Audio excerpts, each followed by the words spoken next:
এখানে আমি এখন 3টে গোলাপের কাটিং নিয়ে নিয়েছি। 3টে গোলাপের ডাল কেটে নিচোটা এভাবে তীরচিহ্নভাবে কেটে নিয়েছি।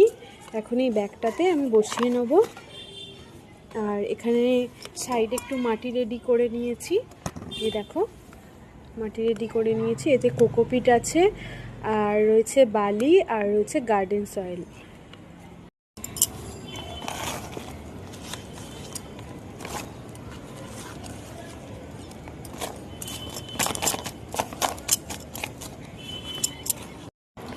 তো এবারে আমি একটু রুটিং হরমোন নিয়ে নিচ্ছি, নিয়ে এটাতে ভালো করে ডিপ করে নিয়ে আর এবারে এটাতে বসিয়ে দেব।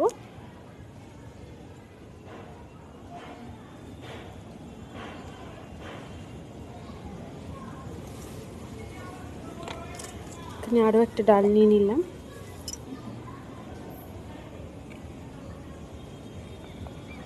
যে রুটিং হরমোন নিয়ে নিলাম।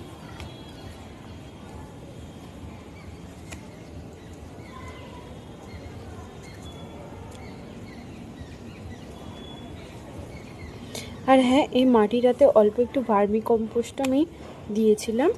তো এভাবেই আমি এটাকে একটা প্লাস্টিক চাপা দিয়ে কোনো ছাওয়া জায়গাতে আপাতত 20-25 দিনের জন্য রেখে দেব।